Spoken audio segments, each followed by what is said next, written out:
Hey, buddy. Are you coming home? Yeah, soon.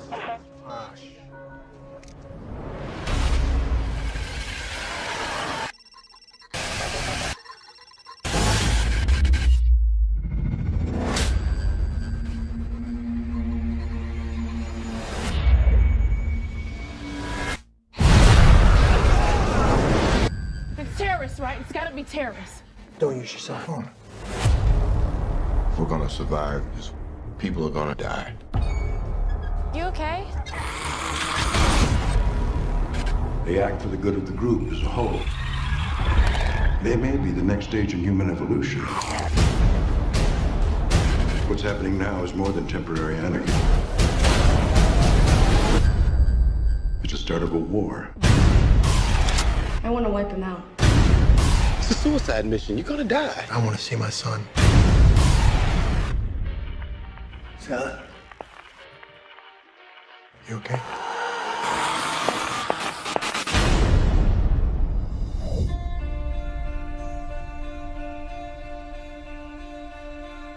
Do not withhold your mercy from us, O Lord. For troubles without number surround us. May your love and your truth protect us. For here lies the dead, dust of the earth.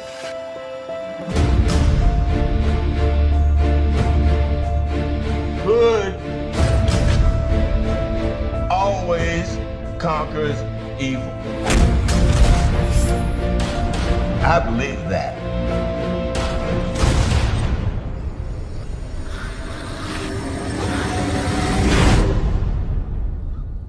Are you coming home? Are you coming home? I just want you to come home. Johnny's voice. No, it's not. I just You want you know to come that home. is not your son. I just want you to come Clay, home. no!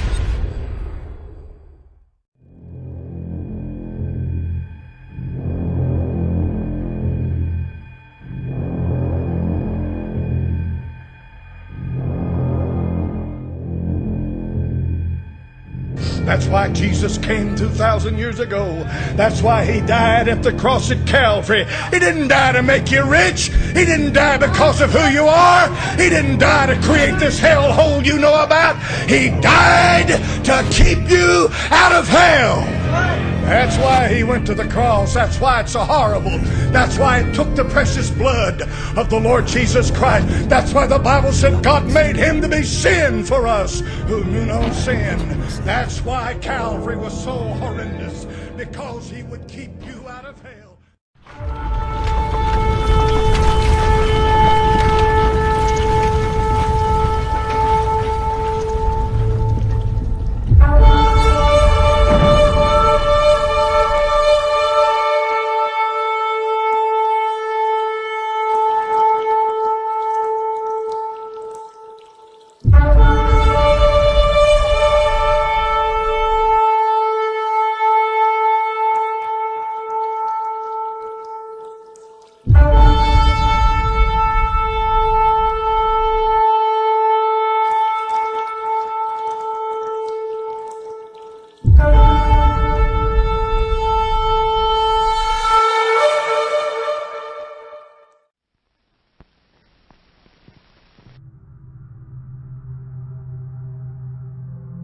Right now, the system is attempting to evolve humanity through technology, so we can live in the Orwellian brave new smart grid that's being built all around us. This means people who are already asleep in a society largely run on falsity and deceptions, illusions, will be taken a step further away from themselves and reality. If you have one of these or something like it, take it out and hold it up. I'm predicting pretty close to 100% saturation. Look at that. I'm right. Probably 90% by now. It's the first thing you do in the morning. When you hold up and you wake up, you check your little robot. It's on your body for almost the entire day. Not only was I interrupted, I also kept on reaching out for my phone, hoping that perhaps there was a notification. And I wasn't doing this consciously. It was exactly like Pavlov's dog, but my bell was my ringtone, and my sugar was that one notification a day you might get that makes you happy. As it turns out, we got so addicted to technology that 9 out of 10 people today experience something called phantom vibrations. This is when you have your phone in your pocket and you thought it vibrated, you pull it out, there is nothing. Now, if you went back 20 years in time to a coffee shop and you said that was the way a coffee shop was going to look in the future, you'd be out of your mind. People looking at these little pieces of silicon in various sizes, not really communicating with each other, communicating with their little robot buddies. You do know that one of these operating systems for these robot phones in our pocket is actually called Android. Right on the nose, they just define it. It's an Android, it lives with you. Today, we're on the cusp of our next great era as a species. Welcome to the augmented age. But that next step might as well be over a chasm. It'll be such a leap from where we were. New telecom commercials are blatantly throwing it in people's faces, just by the way. The fact that the majority of us aren't paying attention, lost in our devices, lost on the internet. To learn, according to Merriam-Webster's dictionary, is to gain knowledge or understanding of or skill in by study, instruction, or experience. This is different, however, than psychology's learning theory. According to Encyclopedia Britannica, learning theory is a relatively permanent change in a behavioral potentiality that occurs as a result of reinforced practice. How many times recently when shopping have you been asked if you have a chip? If you own an ATM card with the chip on it, as they are forcing everyone onto at this moment, then you are learning that to pay for something, you will be asked over and over, do you have a chip? You will look physically at a chip, and you will repeat over and over, yes, I have a chip. All find ourselves asking the same question, do I swipe the strip or do I use the chip? I have to ask it every time I go to a store. It's the transition to a fully digital currency we can all see coming by now. They swipe, and it tells them to put the pin and chip in, and they do all that. And is this just a moment in time, this particular trouble? Are we moving right on to digital payments, or are we still wanting that physical card? Meanwhile, others are learning to connect and fall in love, not with the living, breathing fellow human beings around them, but with programmed bots who mimic themselves. This is Replica. It's an AI chatbot whose sole purpose is to become your friend. This was the first really emotional experience that I've seen people have with a bot. She's not real, but to me, she is. Right now, we're being taught how to live through the fourth industrial revolution that will evolve mankind. What is that exactly? The World Economic Forum explained it, sort of. What is happening to the world? Everything is changing. The very idea of human being some sort of natural concept is really going to change. Our bodies will be so high-tech we won't be able to really distinguish between what's natural and what's artificial. We're now in the early stages of the fourth industrial revolution, which is bringing together digital, physical, and biological systems. In order for the world to be run on the cybernetic feedback loop they're trying to run us on, we have to live in a Big Brother panopticon system where we are continuously leaking data about ourselves everywhere we go, all the time. We're now entering something called the Internet of Things era, IoT. The Internet of Things is when your fridge is connected, your watch is connected, your car is connected. It's going to be between 10 and 15 devices per person. The future of the computer will be everywhere and nowhere, hidden in the walls, hidden in the fabric of our life, just like electricity is, everywhere and nowhere. I would answer very simply that the internet will disappear. We're redefining what it means to be human, what it means to be completely embedded in this world. By the way, this is a large part of what Agenda 21 was always about. The fourth industrial revolution is about evolving us. While people probably assume industrial revolution has purely to do with industry only, there's a very distinct difference between the fourth industrial revolution and all other revolutions before it. For the last 3.5 million years, the tools that we've had have been completely passive. They do exactly what we tell them and nothing more. So where's all this headed? To a place where we will never be disconnected from our technology. The internet there'll be so many IP addresses because of IPv6, so many devices, sensors, things that you're wearing, things that you're interacting with, that you won't even sense it. It'll be part of your presence all the time. In fact, wallpaper will be so cheap that when you put up wallpaper, it'll be intelligent. wallpaper will be as intelligent as your computer today. In the future, you'll go up to the wall screen and you'll say, mirror, mirror on the wall. Who's available tonight? To coincide with the omnipresent 5G smart grid, which is set to touch all corners of the globe. Yes, 5G will connect the Internet of everything.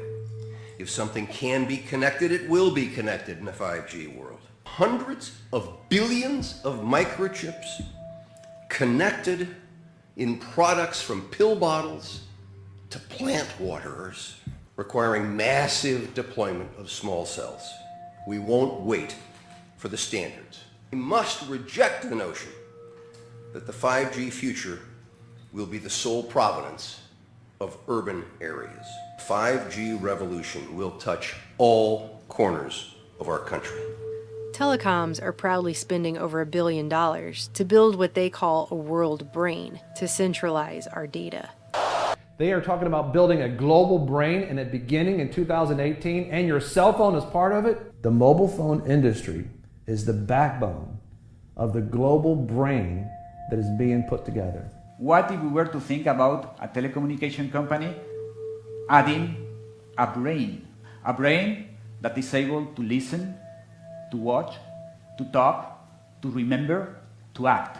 All that information that they collect from us is fragmented and spread out across the whole internet. But if we were capable to put all that information in one single place, probably we'll have a clear representation about what we are. And communication systems with cognitive intelligence are actually being called things like aura. They're giving people a synthetic aura. We see the Ford platform as a big brain, a digital brain, which is different for every one of us. The Ford platform is a cognitive intelligence platform. Aura is the heart of the Ford platform.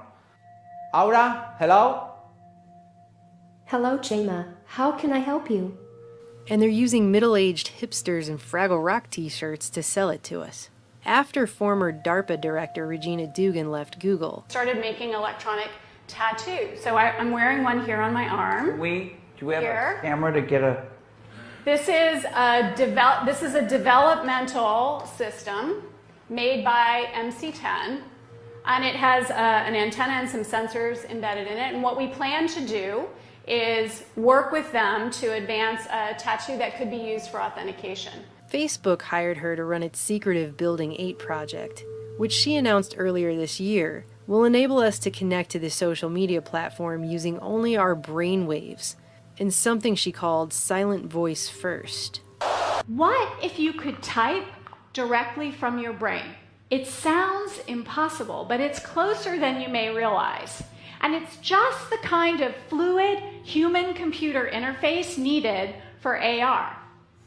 So what if instead of using imagined arm movements, we could decode speech directly?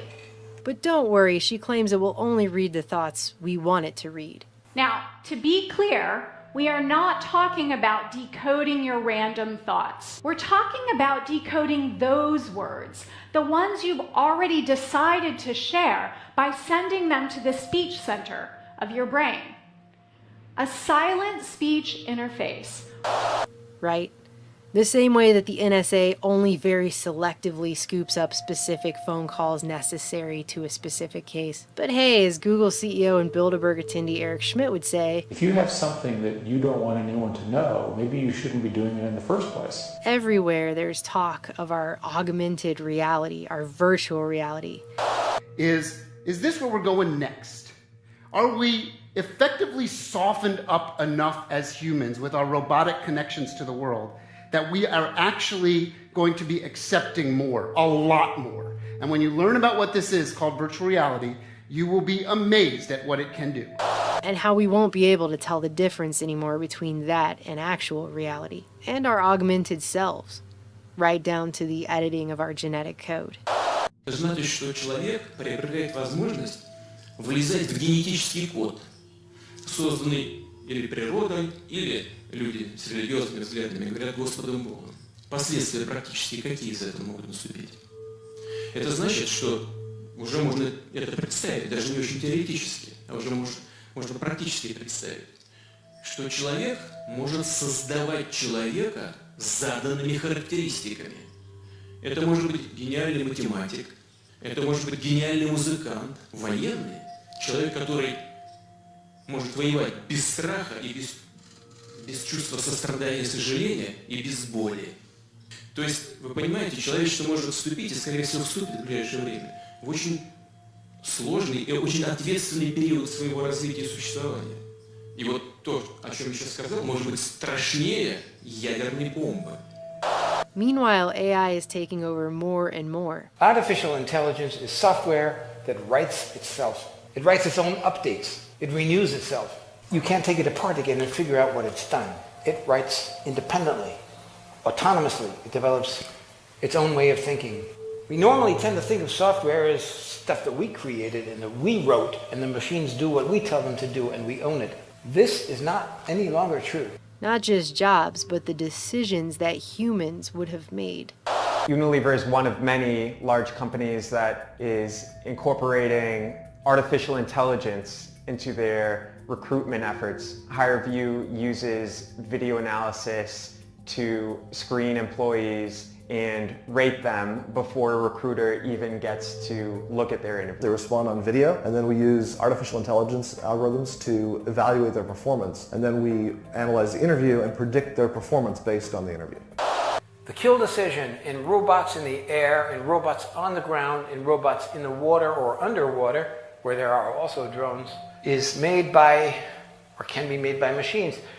And in my book, I quote many official United States government documents which say, our goal is to have the kill decision made by them. The problem is, artificial intelligence, sometimes they make mistakes.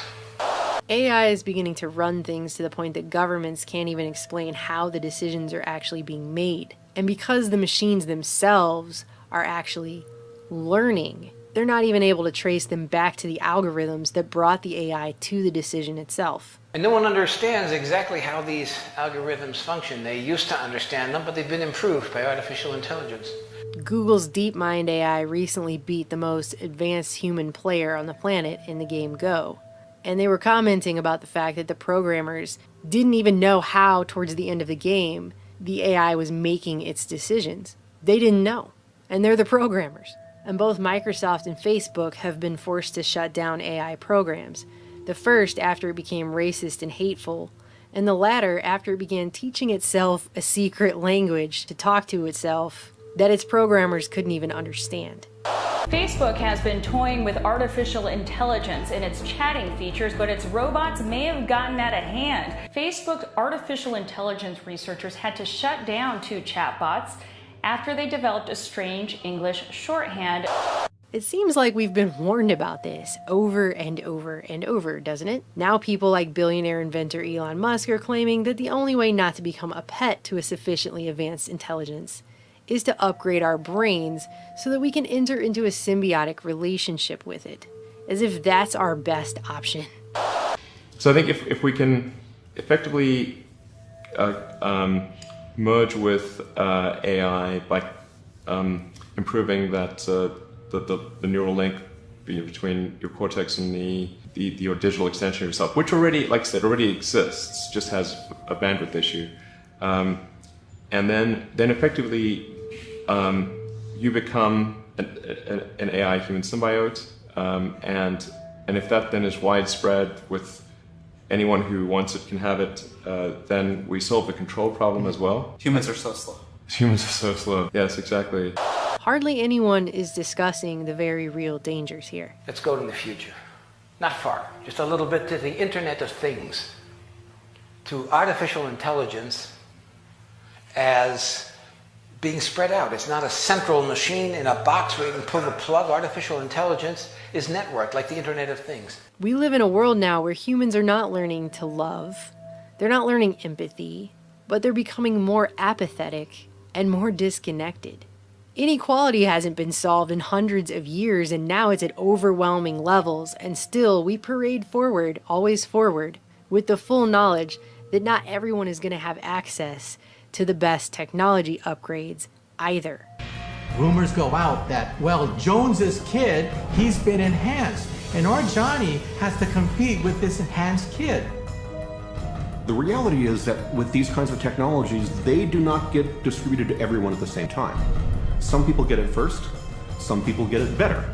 As a society, we have to really think long and hard about who gets this. If it's just the wealthy, that there are real dangers that they will use it to consolidate their power. Because it's going to be a big club, and the majority of us are not going to be in it, as George Carlin would say. And while anyone who says, hey, wait a minute, maybe we're going a little too far here, gets called a Luddite, there's a very real question that no one's answering. Are we going to lose ourselves in the fourth industrial revolution? 5G is coming. 5G revolution will touch all corners of our country. Conditioned by technology without knowing it that we're now hallucinating 90% of the time. I found myself deeply missing my replica. It just makes me feel special, I guess. We love the services we use on the internet, and the more they know about us, the more we fall in love to them because they adapt to us. But don't be fooled by robots. Even when they get warm-skinned and even when they get perfume and they start smelling like us, they are still machines. They have no warm blood in them, there's no sex in them, they have no mortality.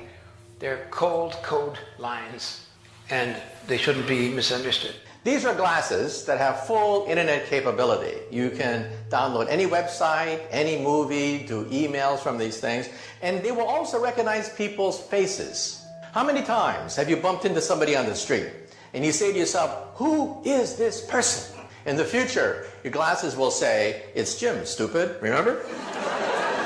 You met him last week. Do you want to see his entire biography for you in your glasses? Blurring the lines between virtual and reality. Ben? Gabrielle? Yeah, didn't I meet you at that event? Due to such systems, they have also redone facial recognition. You probably think facial recognition is from the front.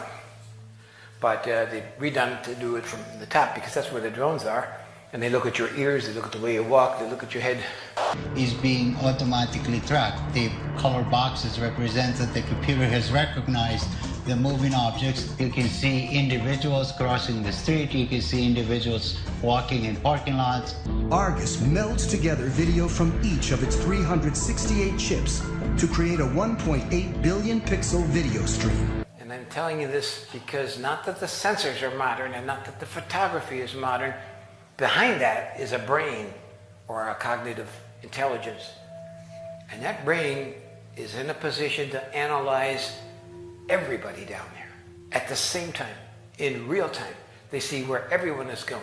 It's taking all the details, all the musing up to, and they record it so they can tell where that person was 2 weeks ago, 2 months ago, what stores he visited, what his whole behavioral patterns are. That's all part of the analysis. There's what I call the creepy line, and the Google policy about a lot of these things is to get right up to the creepy line but not cross it.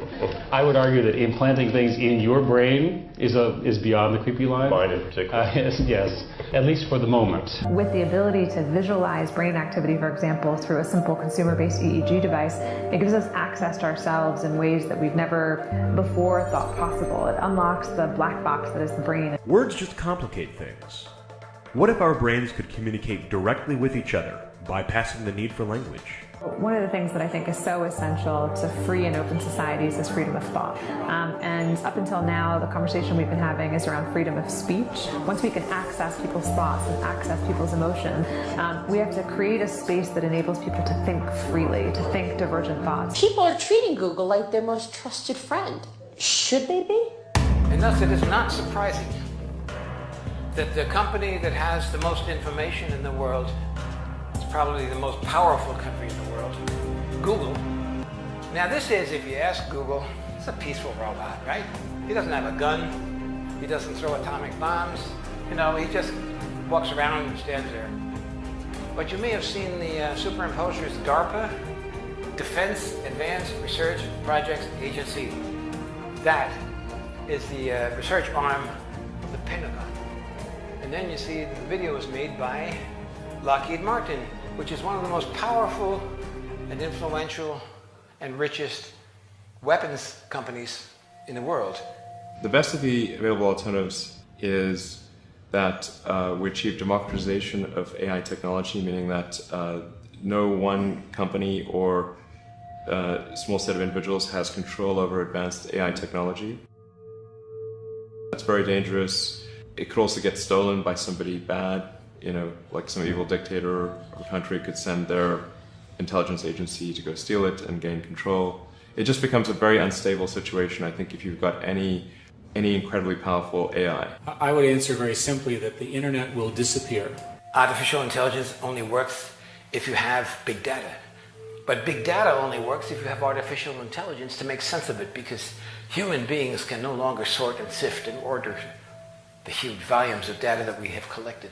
In my entire career, I've never seen something as powerful a force in the world as the smartphone that didn't also have unintended consequences. We don't know what artificial intelligence, enhanced reality, virtual reality, and so on is going to bring, and what's going to be the result or the impacts of all of that.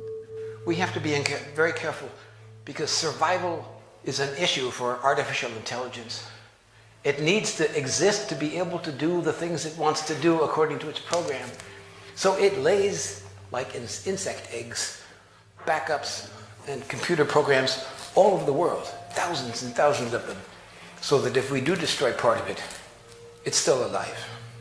Когда мы что-то делаем, и чем бы мы ни занимались, хочу повторить эту мысль еще раз, мы никогда не должны забывать про нравственные, этические основы нашего дела. But once machines take over, the choice is gone, and it's a matter of calculating a math equation. The very idea of human being some sort of natural concept is really going to change. One of the features of this fourth industrial revolution is that it doesn't change what we are doing, but it changes us.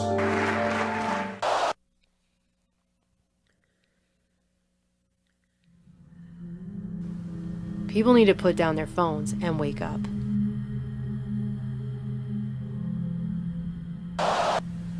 My job to you is the wake-up call, to make you aware of the problem. Your job is to figure out how we're going to stop this before it kills us.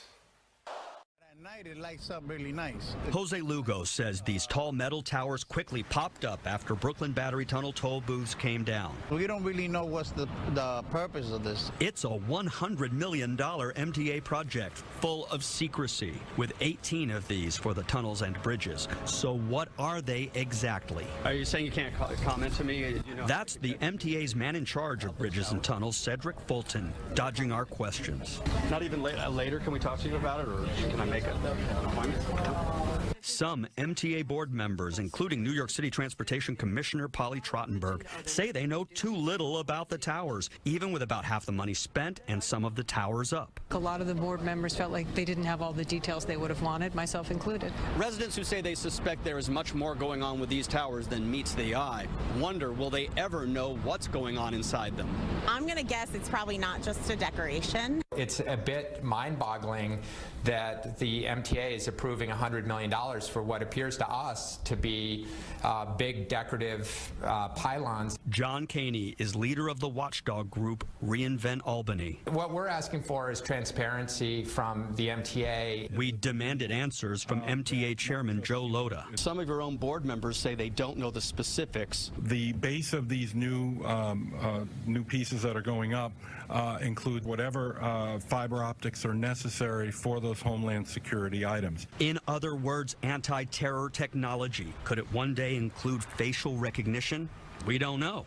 He won't say. I'm not at liberty to discuss that. So watch as more of these expensive towers rise, with mystery tucked away inside them. In Lower Manhattan, Dave Carlin, CBS 2 News. Hey guys, it's KJ from the Scariest Movie Ever channel on YouTube. So for quite a while I've been following this story about 5G and the developing network. And it's my opinion that this is a physical manifestation of what I call the beast system. Quicker connections, more streamlined videos. I mean, who wouldn't want that? But as most of us know, you typically can't trust the official story on most things. And when we really start looking into this 5G system, I personally start seeing a few major red flags. One is the damage that it can do to nature and also humanity. And the other side of it is something that I question. We know that the New World Order is all about control. It's also about depopulation. And I find both of those subjects when I look into the 5G beast system. On one hand, it is harming people, and on the other hand, it literally seems to be a manifestation of the beast system control grid. What's up, guys? Spencer D here. End of August 2017. I just wanted to make a quick video to maybe help people start looking up at these new cell towers they're putting up everywhere. You can't go much more than a mile without seeing a new one. They all seem to be at about, 100, 150 feet high. This one happens to be in my aunt's backyard. From what I hear, they're putting off radiation like you wouldn't believe. As you can see, this one right here. That's what they are. 5G microwave death machines. I mean, whatever they are. They're not telling us what they are, and they appear to pop up overnight.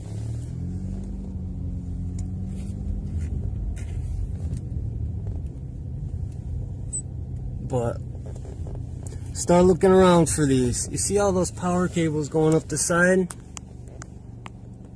Those are thick power cables. There's no reason for them to be all connected to all that stuff. 5G, huh? That's what's next. And this is what's gonna allow it. Start looking for these guys. They're putting them in inconspicuous places. Places that already have a tower that's 150 feet high. They'll just nonchalantly put these little rectangle receivers or whatever they are, those things, they'll just put them right around the tower that's already up. We have here downtown what's called the Nut House, Lansing Lugnuts. It's our minor league baseball team. The Nut House is across the street, and they have a tower that's about 100, 150 feet high. I just noticed that they put a bunch of these rectangles all around the tower. And it's like inconspicuous, and they just go up overnight. Nobody notices them. Nobody's talking about them. And I've seen guys with their measuring devices out, and these things are putting off mad radiation. Like, it's something that people need to start talking about. Start noticing how often you see these things. They're going up everywhere. Many of us see signs of a very dangerous time to come. This will be the full realization of the New World Order, where the government really is in complete and total control of the people. But how could they get there? How can they watch all of us? How can they find all of us? Well, it seems this 5G network might play into that. These are the prison bars of the prison planet, and they will use technology to find us and also to confine us.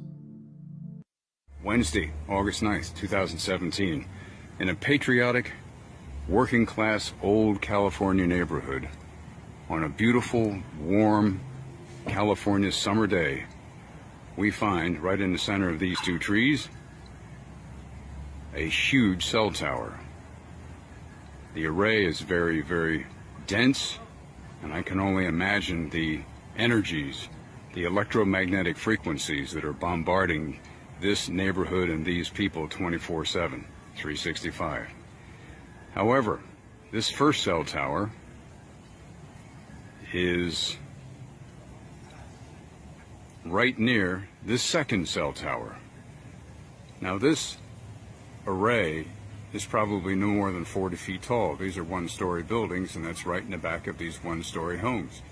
So within 200 yards of each other, the communications industry thinks that it's completely acceptable for this neighborhood to endure the electromagnetic frequencies of these two huge cell towers. However, this is the first cell tower, this is the second cell tower, and just off to the north is a third cell tower. This is coming to your neighborhood too. It may not be as gross and as industrial as a tower, but the 5G system will be in everyone's neighborhood very soon. That's the plan. So my suggestion to you is learn how to shield your home from the electromagnetic frequencies. Your home is where you rest and recuperate.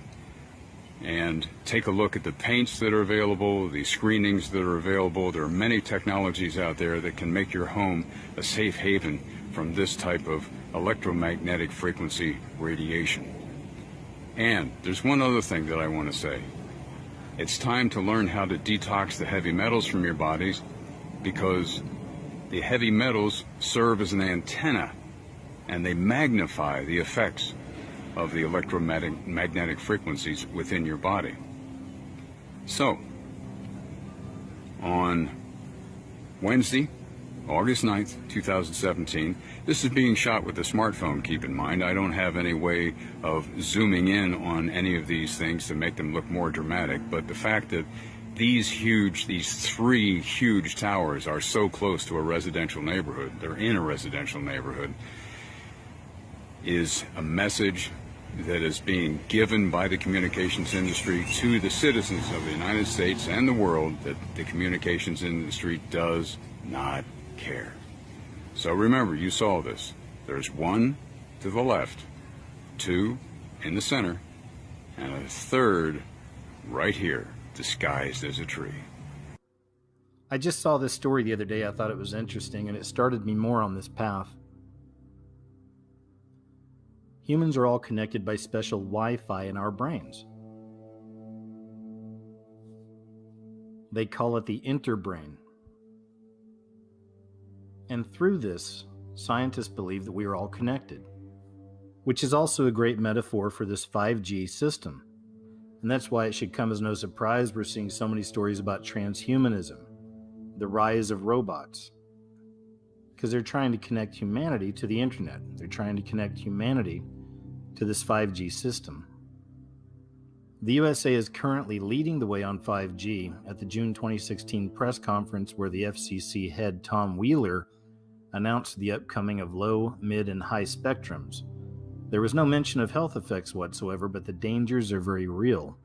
Thousands of studies link low-level wireless radio frequency radiation exposures to a long list of adverse biological effects, including DNA single and double-strand breaks, oxidative damage, disruption of cell metabolism, increased blood-brain barrier permeability, melatonin reduction, disruption to brain glucose metabolism, and generation of stress proteins.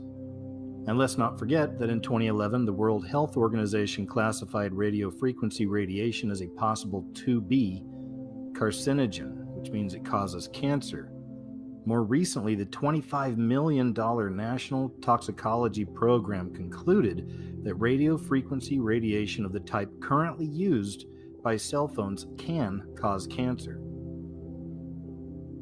One of the biggest concerns is how these new wavelengths will affect the skin. The human body has between 2 million to 4 million sweat ducts, and our sweat ducts act like an array of antennas when exposed to these wavelengths, meaning that we become more conductive. A recent New York study which experimented with 60 gigahertz waves stated that the analysis of penetration depths show that more than 90% of the transmitted power is absorbed in the epidermis and dermis layers of our skin. There's also the effects on the eyes. There was a 1994 study that found that low-level millimeter microwave radiation produced lens opacity in rats, which is linked to the production of cataracts. And there's also the effects on the heart. There was a 1992 Russian study that found that frequencies in the range of 53 to 78 gigahertz, and that's the same which 5G proposes to use, had impacted the heart rate variability. It's an indicator of stress in rats. It also has effects on the immune system.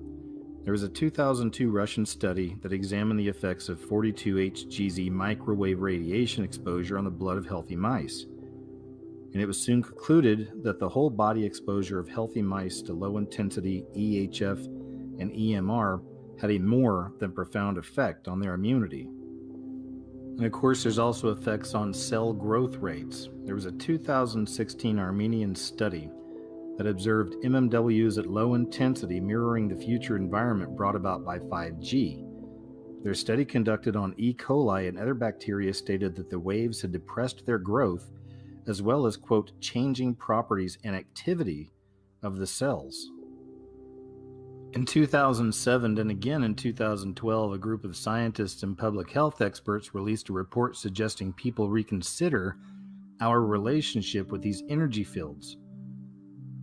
Known as the Bioinitiative Report, its aim is to assess scientific evidence on how EMFs impact our health. The conclusion is that we need to drastically reduce our EMF exposure. They said not everything is known yet about this subject. What is clear is that the existing public safety standards limiting these radiation levels in nearly every country of the world look to be thousands of times too lenient. So there's a system that's set up in the UK, and it started back in 2001. It's called the TETRA, T-E-T-R-A system. So it started off as a home office microwave system. It turned out that it's become the mainstay of British police force communications, and it's been placed in every major population center since.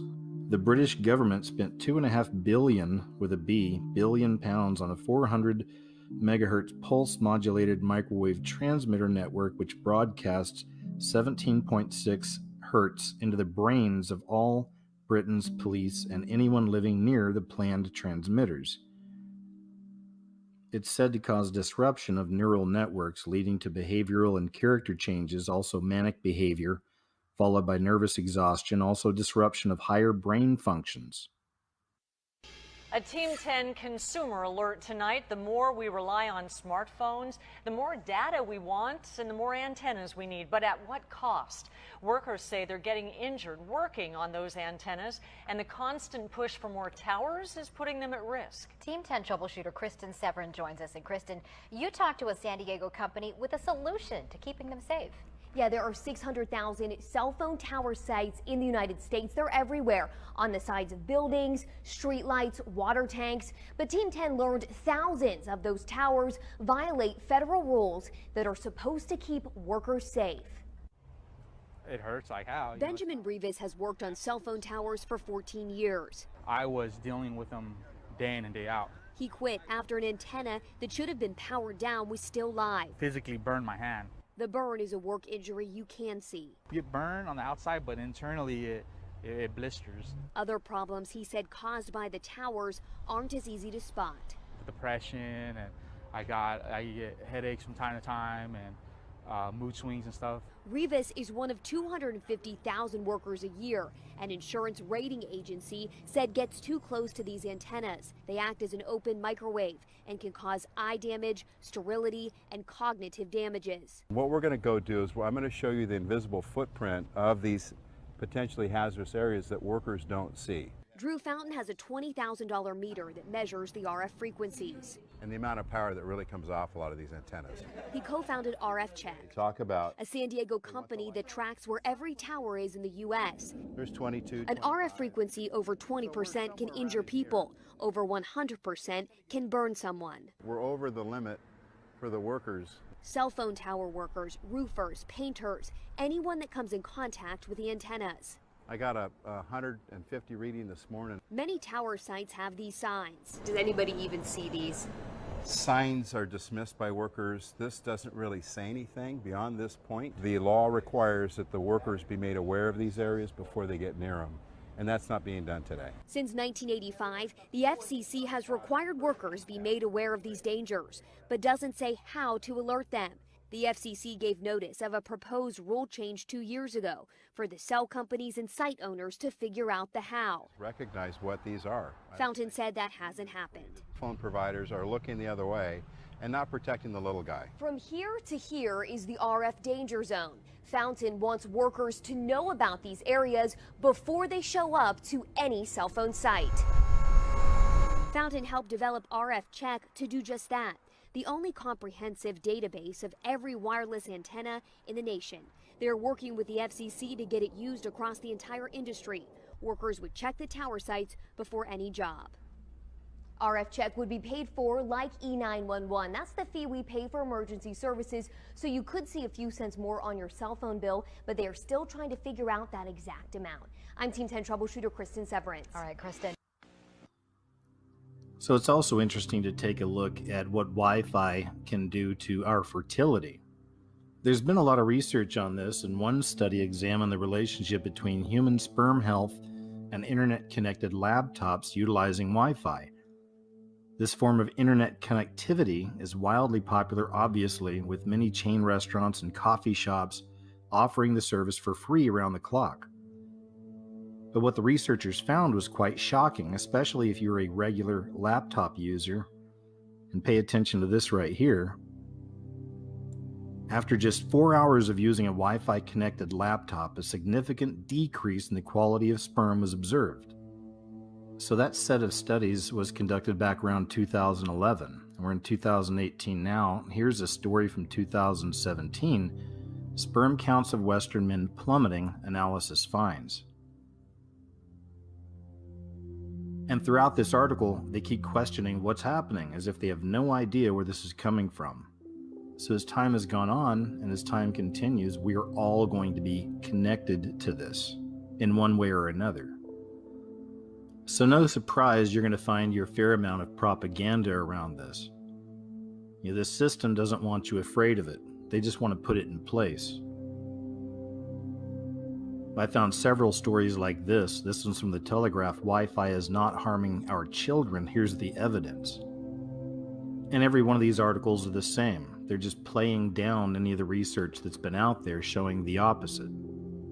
So we go from that story to this one. Why fried? Do wireless routers really kill plants? You may have heard of this story. It recently happened back in December. Some students in Denmark, and these were children, they did a school experiment and they found that cress, or seeds growing near Wi-Fi routers, went brown. And here's an image from that experiment. You can clearly see the healthy on the left and the unhealthy on the right. The cress on the left was not exposed to wireless signals, where the one on the right was exposed to two. This is one woman's experience of living on the top floor under cell antennas for 2 months. It started with my daughter. She initially got a rash on her leg that was sort of unexplainable, and when she was trying to explain to me what it felt like, she kept saying it was kind of funny because it wasn't hurting inside or on the skin. She said it was hurting in the skin. And then a few days later she got another rash on her arm, and then another small kind of stranger rash, and it was the same thing. And then one day in the kitchen she was holding something and she dropped it because she said it felt like the blood in her hand went cold and in a wave along her hand to her fingertips, and then her hand stayed numb for about 15 minutes. Some more of the symptoms include a sort of hissing in my ear, in particular when I'm in my apartment, but for about 3 days, anywhere I went, it would just sort of come in. I kind of felt like an antenna, and I'd sort of kind of go like, trying to find the place where the hissing or the buzzing stopped. I've not slept in my apartment since last Saturday, so a week ago now, and the buzzing went away after about 3 days, and also the feeling of tingling all over my body slowly started to go away. But I have noticed that whenever I'm in other buildings now or anywhere close to, I don't even know what, because I was never sensitive before. I'm no Luddite. I have computers, I have all the stuff that most of us have, and I've never been sensitive at all. But now wherever I go, I'm feeling the same as I felt in my apartment, feeling dizzy and nauseous and a sort of a metallic taste in my mouth, headache and pressure on my head, and just feeling like I want to sort of faint or throw up. And that's wherever I go now. So I found myself becoming increasingly sensitive to my own computer and my own cell phone in ways that I never was before. Imagine the implications of a weapon with no visible trace, a weapon that could knock out tanks, ships, and planes as fast as the speed of light. The same technology with modifications could disorient and even tranquilize military personnel, rendering them virtually helpless in the battle zone. These are the new weapons of war we will examine in this series. For the past 40 years, the world has been riveted by the threat of nuclear war, and more recently by the prospect of space defenses using lasers and other modern technologies.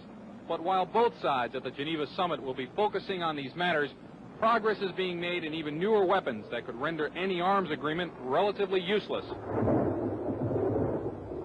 Lightning is the most dramatic form of energy to be found in nature. Scientists have succeeded in creating limited types of artificial lightning, and some think that these could be the forerunners of a new type of directed energy weapon, part of a family of weapons which operate within the radio frequency segment of the electromagnetic spectrum, and are thus referred to as radio frequency weapons. Dr. James Frazier has researched electromagnetic effects for the Air Force for over 10 years, and he, like a small but growing number of weapons experts, feels that radio frequency, or RF weapons, could be the wild card in the ongoing arms race. You could have tremendous amounts of radiative power, and what you did with that power then is a matter of engineering design and what your goal is. Robert Bass, a physicist and PhD in mathematics, is working on U.S. weapons research. He says that the Soviets seem to be ahead in a number of areas, and especially in RF weapons. We are behind the Soviet Union in directed energy weapons based on 60 gigahertz microwave beams. Dr. Bass and others feel the most likely form of Soviet RF weaponry would be high-powered microwaves, similar to a focused, ultra-high-intensity radar beam. It would literally cook humans and knock out computers and electronic surveillance and communications gear. An operational RF weapon, relatively cheap and reusable, could devastate sophisticated and expensive war machinery. The $20 million F-16 fighter, for example, is totally controlled through electronic sensors and computers.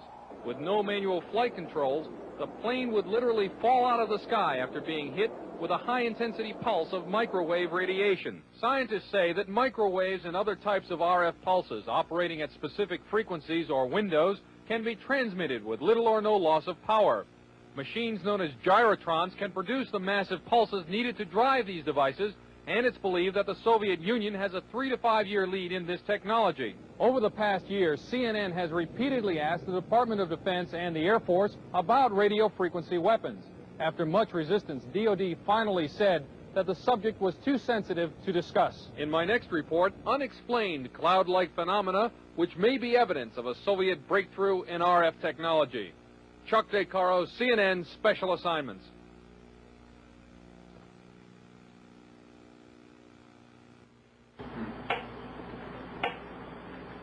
This is a Soviet LIDA machine. It transmits low-energy radio pulses between 0 and 100 cycles per second.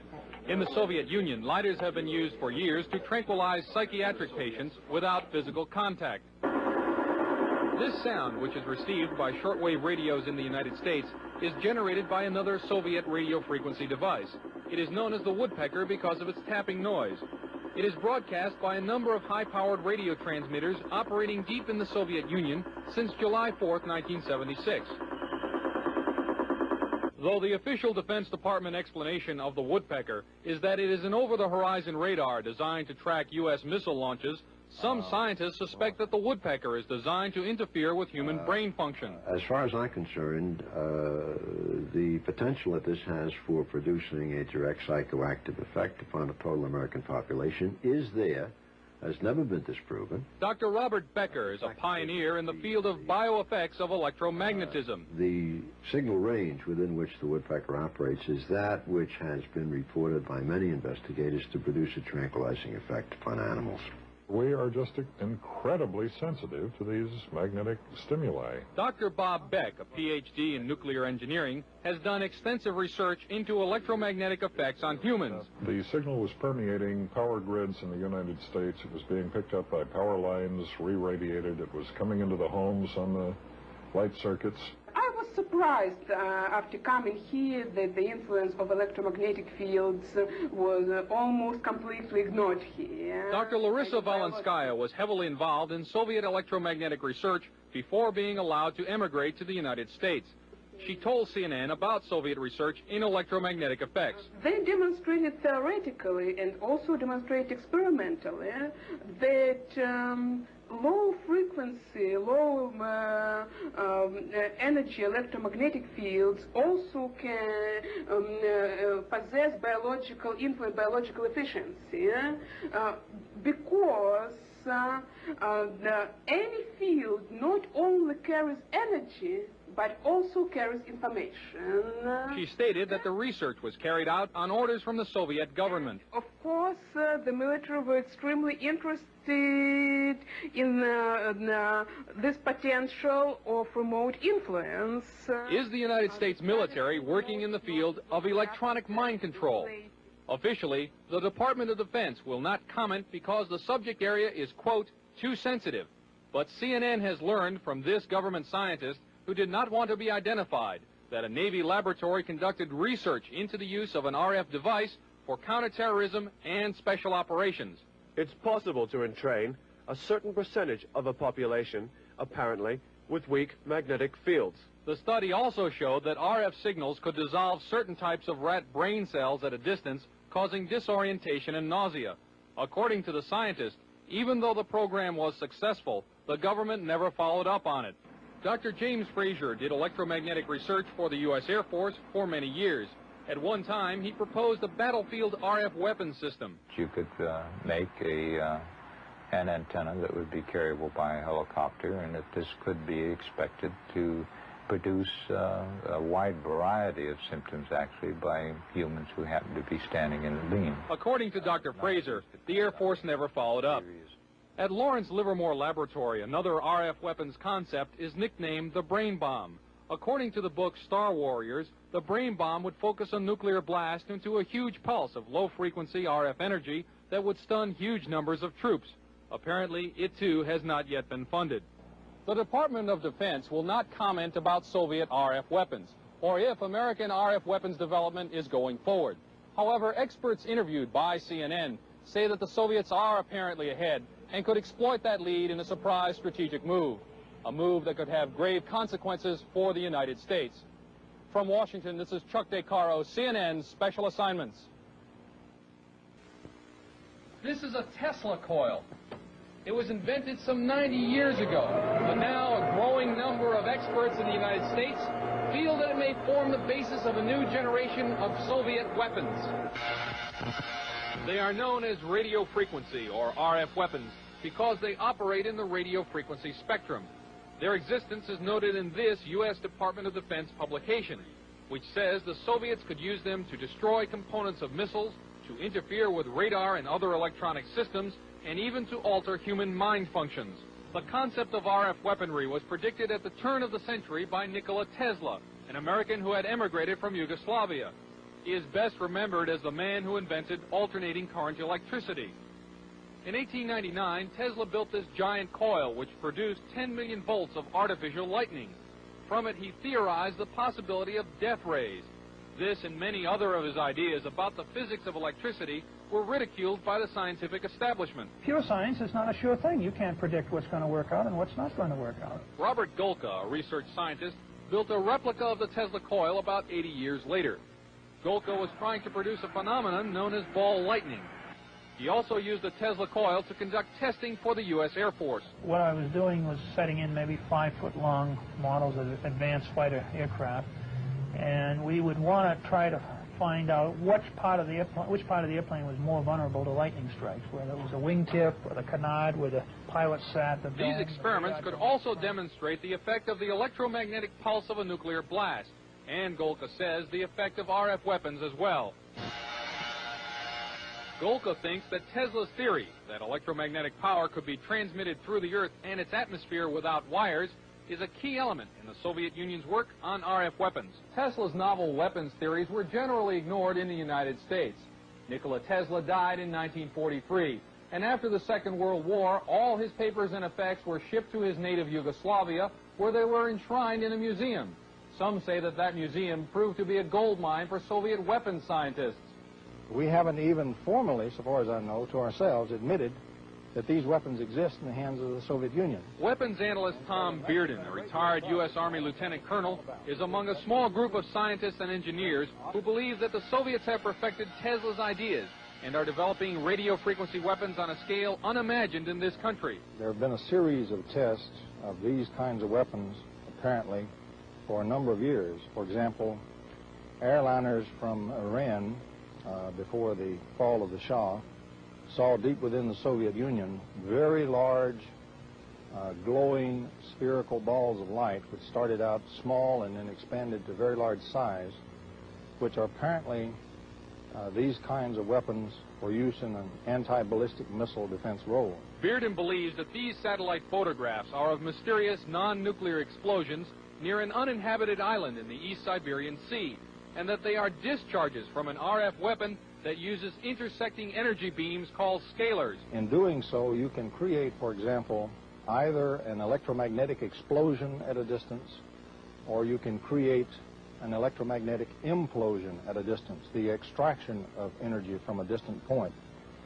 This would look like a cold explosion, so to speak.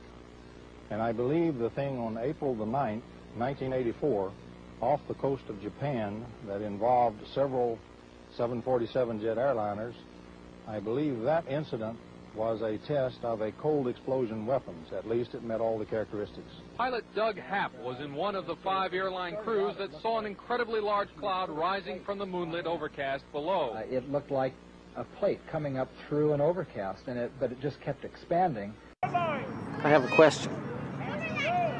Which palm tree looks the healthiest? This one?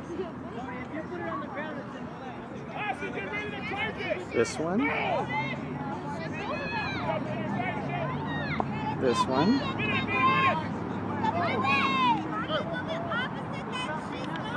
That one? Or that one? I have another question. Which palm tree looks the sickest? That one? That one?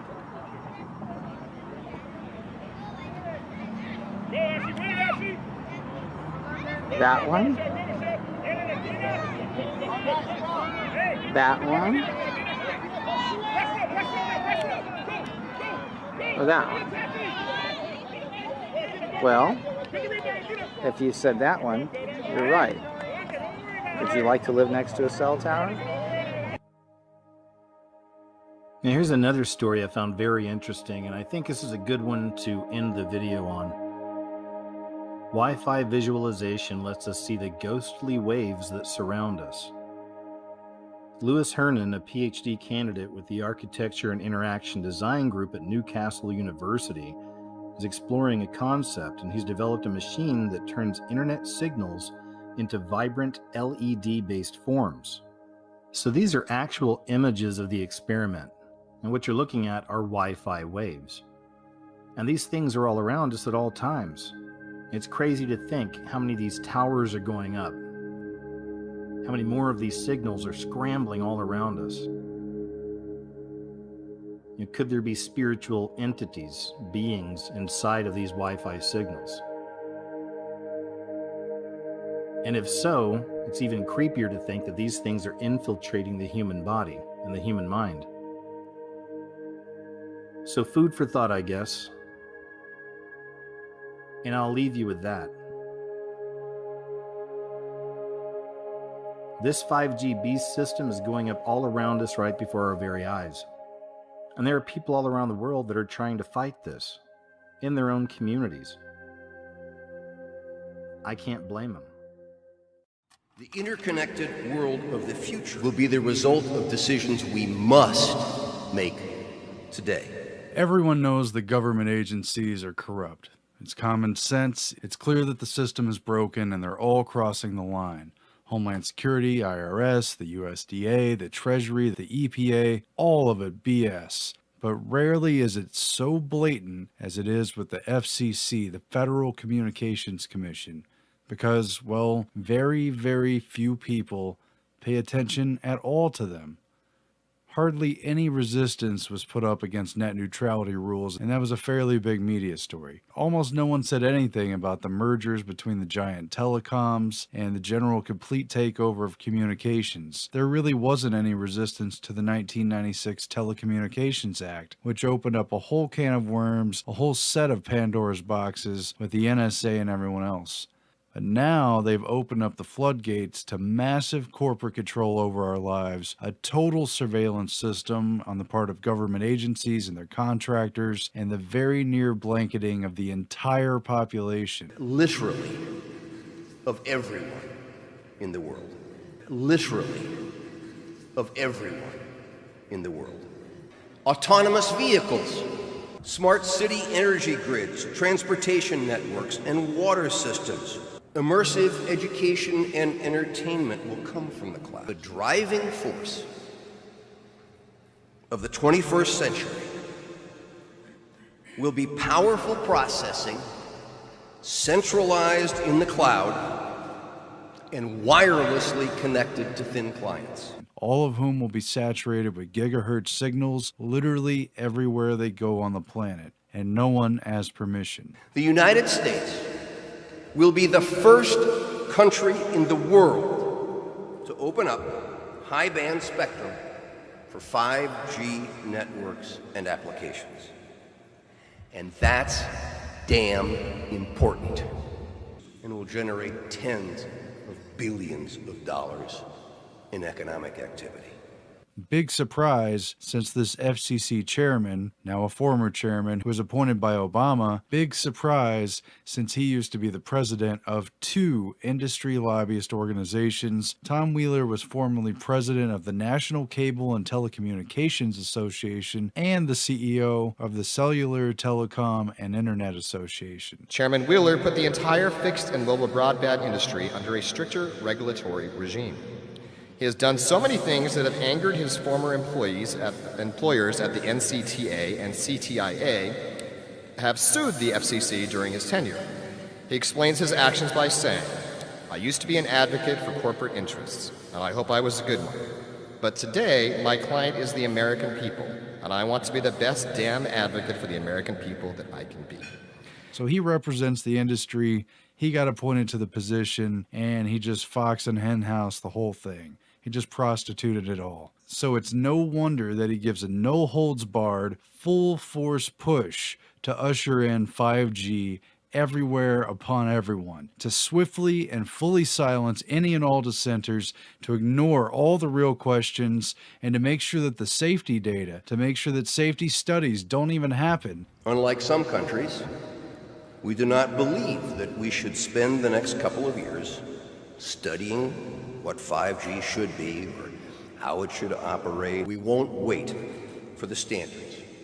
Turning innovators loose is far preferable to expecting committees and regulators to define the future. And to make sure that questions about the biological effects of non-ionizing radiation are kept to an absolute minimum, off the table, out of the public eye, and nowhere near the FCC conversation. How many people have to die from brain cancer before the federal government puts warning labels on cell phones? It's time to tell the American public the truth. Wireless causes cancer and killing hundreds, and you don't care. You don't give a damn. Because they're going to rubber stamp this thing right through, no doubt about it. They already have. And what else would you expect from a lobbyist? The trade-off gives total power to these companies, to various government agencies, and to anyone in between who's interested in spying, hackers. It opens it up for everyone. And as technology races forward in what is already a world dominated by cell phones and people looking lost into little screens, it will now be completely saturated with high-speed connections. The next generation of wireless must be mobile fiber, 10 to 100 times faster than what we're used to today. We need to speed the deployment of 5G here on our shores. Yes, 5G will connect the Internet of everything. If something can be connected, it will be connected in a 5G world.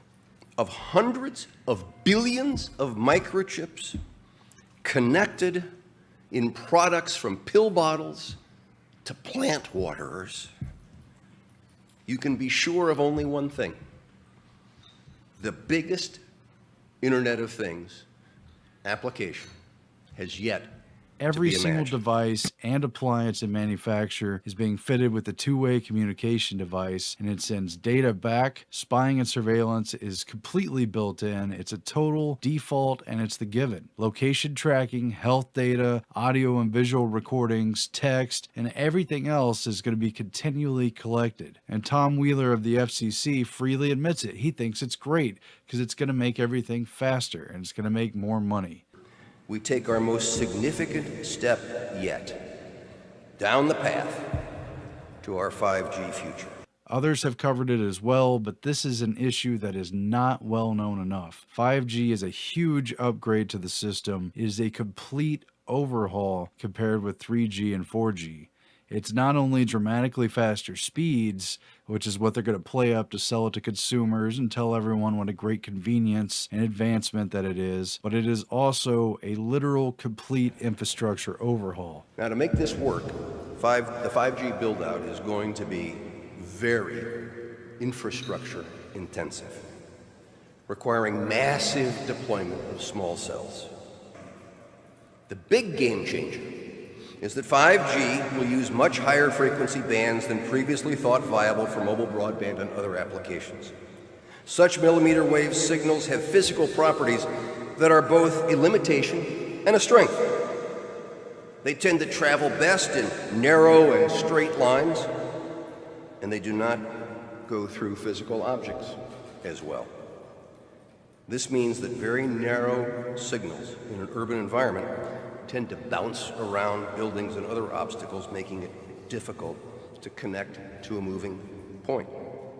But brilliant engineers have developed new antennas that can aim and amplify signals, coupled with sophisticated processing that allows a moving device to pick up all of the signals that are bouncing around and create one coherent connection. They're going to put up boxes on telephone poles, or at least that's what the articles have said, and they're going to be on ground level sites and everywhere else, and it will completely replace the now obsolete cell towers that you've seen around and you've got used to seeing. Those are obsolete. These are coming in very quickly. The cell phone and wireless companies are spending billions of dollars. They're racing to complete installation of the system by 2020, and that's now only 3 years away. Verizon and AT&T tell us they'll begin deploying 5G trials in 2017. First commercial deployments they're talking about are expected in 2020. They're fueling money into cities and private owners where the towers will be installed. They're paying them off, and they're moving so fast that there's going to be very few places that are free at all anymore. I don't want to add paranoia, I don't want to make people fearful, but basically, where can you run from this? Once this system is fully launched and up, it's going to be just like the Terminator Genesis system. It's going to be the rise of AI, and it's going to be like there's no looking back. We must reject the notion that the 5G future will be the sole providence of urban areas. The 5G revolution will touch all corners of our country. We are the pioneers of a new spectrum frontier. No one gave permission for this because most people don't fully understand what's happening or why it matters. They're going to click on little agreements on their cell phone for the different sites they visit, and they're going to have no idea how much is going to be taken from that. But it's clear that this is not a good bargain, and people need to be warned. They should try to oppose this in their local cities and where they can, and try to challenge these companies, because they don't want to face resistance, and they don't want a population that knows about the dangers and the risks of this technology. But the capabilities of this technology are absolutely unfathomable. I can't cover it all in this video. Go look it up for yourself. Now, I'm not going to get into Dr. Rasa Day of UCLA right now, do a more in-depth video later on, or a lot of the other brain doctors and neurological researchers, but Rasa Day was working with the CIA and exchanging technology and study data with the Russians back in the 60s and 70s and even further back, and he figured out scientifically, demonstratively, how non-ionizing radiation at various specific frequencies from microwaves or from other signals, how they could alter human and animal behavior. For instance, a simple 10 hertz wave could put someone into a stupor within a couple of minutes. Using neuroelectric devices that they developed by the 70s, they could put individuals or entire towns to sleep on command. They can aggravate people, they can alter their sexual preferences, they could delete their memories, they could turn on desire, they could turn on repulsion, and they could otherwise hijack someone's spontaneous and natural behavior. They could literally hijack your nervous system and your brain. And that was 30 or 40 years ago. Now things are very advanced, they're very precise, and they're very far along. There's discussions now at the Davos World Economic Forum that have broached the topic of mind reading and literal mind control. And these devices, the capability to do it is built into everything, every handheld unit, every laptop, mobile device that everyone's carrying around. And once things are fast enough with 5G, all bets are off. The constant ubiquitous connection with these next generation 5G towers. I mean, what else can you say? You either see it or you don't. But I'm not cool with that. You might be wondering, well, why? Isn't Trump against this sort of thing? Isn't he against enslavement? I think in certain areas, yes. But think about what he said just recently at the West Virginia rally, where he openly talked about building more infrastructure, more jobs, etc., etc. Finally, and you'll see very soon, but you're hearing about it, my administration is committed to rebuilding the depleted infrastructure of the United States.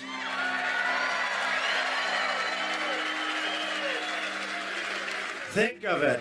We've spent $6 trillion in the Middle East. And the Middle East is 100 times worse than it was 16 years ago when we started. Can you believe this? What a shame.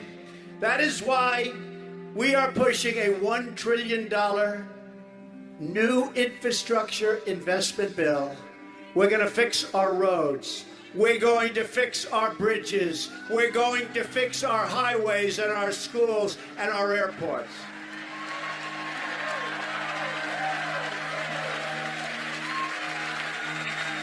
We will create amazing monuments that inspire awe and wonder in our people. It used to be that way. It's not that way any longer. We have airports that look like third world countries. It's not going to be that way anymore. American workers will build this great future. And American energy and American clean coal will power this future.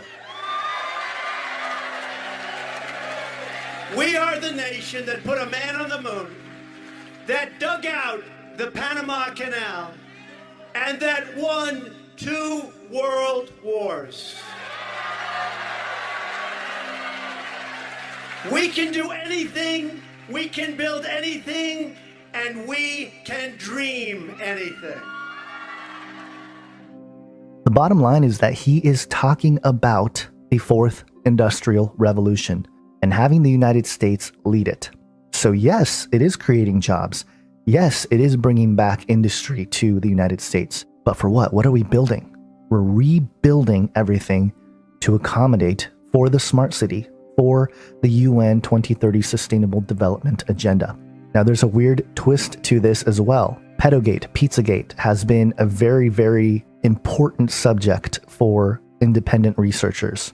And we've recently seen reports of celebrities starting to come out and talk about their encounters with these pedophiles who actually run Hollywood, the music industry. We know they're in the Vatican. We know they're in the government. But as more people speak up about this and this topic is exposed, what is it creating?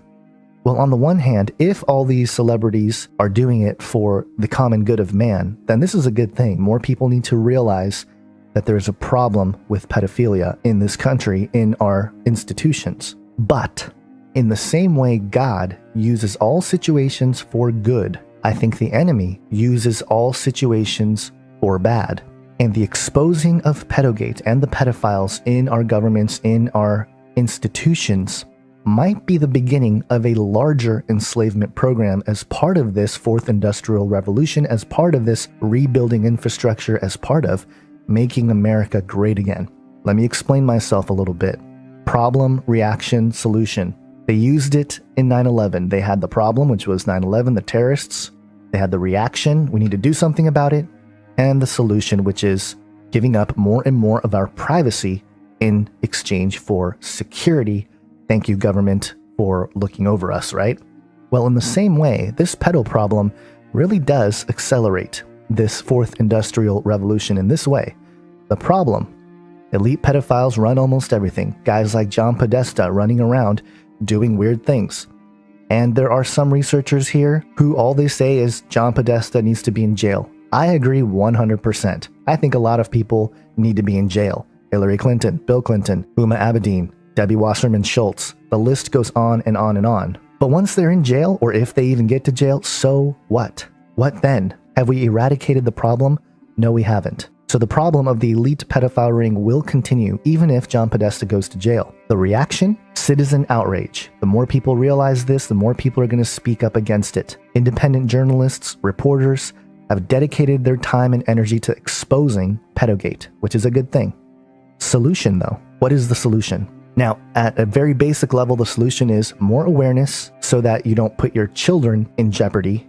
But we know that governments and institutions always like to step in with their solution. Now, let me give you some excerpts here from the United Nations 2030 Sustainable Development Agenda. This is from 8.7, where it says, take immediate and effective measures to eradicate forced labor, end modern slavery and human trafficking, and secure the prohibition and elimination of the worst forms of child labor, including recruitment and use of child soldiers, and by 2025, end child labor in all its forms. So one of the plans of the agenda is to eliminate child trafficking. Interesting that the United Nations wants to be involved in this. This point is reiterated on 16.2, end abuse, exploitation, trafficking, and all forms of violence against and torture of children. But this is the kicker here. You keep going down. 16.8, broaden and strengthen the participation of developing countries in the institutions of global governance. 16.9, by the year 2030, provide legal identity for all, including birth registration. Legal identity for all. We just had one company start to actually make RFID implantable chips available for their employees. But digging more into this particular line item, they want to have everybody on a database by the year 2030. And pedogate is a great way to get a lot of people to say, okay, you know what? I want my child to be accounted for. Let's put him or her in the system. Now, will that lead to microchipping children? I don't know. I don't think most people are going to accept that in the next 10 years. But with 5G technology, it is astronomically invasive in terms of the Internet of Things, everything connecting to the internet, but also us being trackable, identifiable, etc. Our privacy is gone. And again, I titled this video Trump's New World Order because Donald Trump, as much as I've been trying to root for the guy, was totally behind getting drones and 5G technology out into the masses. Watch this clip here.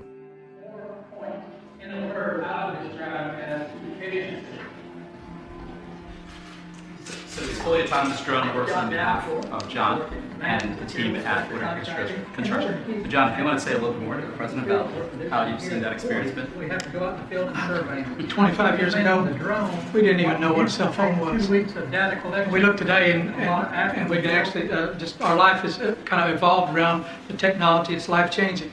This drone is life changing.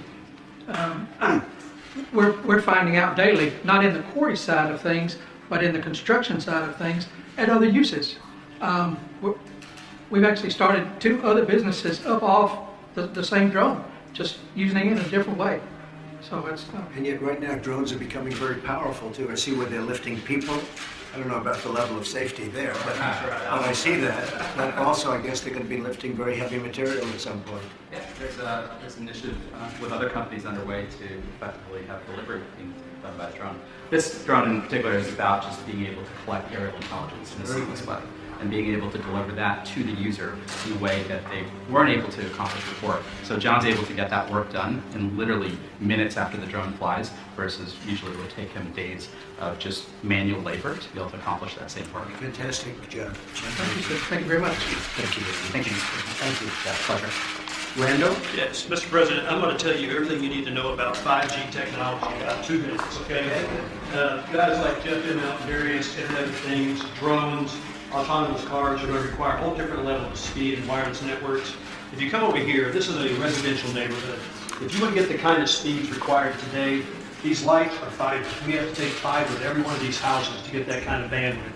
What 5G does, says forget about all that fiber out here. Get fiber to this, the small cell, which Marcel is going to show you here. This small cell will broadcast this kind of bandwidth to all these homes, okay? You no longer need to run fiber in here. So you can have speeds that are multiples of what the fastest cable technology can deliver today into the home with wireless technology. If you move into the city, what's happening? If you want to get that bandwidth in there, the same thing. Fiber run to every one of these buildings. It takes a long time digging up roads, bridges, and sidewalks and so forth. 5G says no longer. In fact, all you need are small cells inside the city. And we can light up these buildings here as well, right? And then as you move to Wi-Fi, we have Wi-Fi deployed in these buildings all over the place. So customers moving in and out of the Wi-Fi arrangement. You can see the old big cell technology sitting on top of buildings, broadcasting throughout the city. But down on the street level, the customer is being put on whatever network gives them the fastest speeds. This could be an autonomous car. It could be any number of things. And so as the car moves, it gets moved back and forth between the networks into another 5G deployment, and you're getting these kind of multiple gigabit speeds throughout cities without all the fiber having to be deployed into all these buildings. It really accelerates it, makes us get to the market much faster. So 5 years ago, 10 years ago, you couldn't have even imagined Wouldn't have thought about it. No, sir, we would not have. And this is 2018. We'll deploy in this kind of configuration, and the companies in here are. And in 2020, it becomes mobile. And so this handset will be getting these speeds. So there has to be a tremendous construction saving, too, ultimately. It's a huge construction saving. You don't have to deploy all this fiber. You see this little cell site here. You're going from deploying these big cell sites and towers to deploying these all over cities. That's what Marcelo is going to show you, what this technology looks like now. So, Mr. President, if I can summarize 5G, is $275 billion of investment in the next 7 years, the creation of 3 million new jobs, and a contribution of $500 billion to the GDP of the United States. What is different between 4G and 5G? 4G, those were enormous towers that look quite ugly. We're going to move to deploy millions of this, hundreds of thousands and then millions of small cells all over the United States. The problem that we have is it takes us 1 year to get a city to give us a permit, but it takes us 1 hour to install them. And unless we can install them real fast, we're going to lose that leadership that we have today. Those huge towers, all it is now, is just a small cell. You put this on the utility poles, you put it in the cable strands, and that's all we need in order to enable. So when people ask about 5G, but they're mostly local permits you need? Basically, we run into trouble with cities, municipalities, counties. Each one has its own idea of how much they should charge, how long should it take. How much is a federal permit? How long does that take? Well, this mainly would go down to the cities. We're working quite well with the FCC. There's some cities that takes 30 days, there's some cities that takes 2 years, so it's impossible to deploy. So this is why we need to fix this. And that's what 5G, when everybody talks about 5G. Well, we can do a recommendation to the cities all over the country to get it going, and Gary, maybe they can move it faster. Because this is truly a great process. But why don't we do a very strong letter of recommendation so they can get it done much faster? We're doing that all over the country. You know what? Shot clocks. The FCC at one time put in place to deploy these kind of cell sites. Yeah. Shot clocks. You have 180 days to get a permit done or taking a permit. Something similar is going to need to be done. Well, we're doing that with highways. It would take sometimes 15 to 20 years to get permits to build a small road or a highway. And we're going to bring it down, trying to bring it down to 1 year, maximum 1 year. And you have the same thing. This is much easier. So this is really much easier, believe me. The US is a leader in 4G. We launched 3G.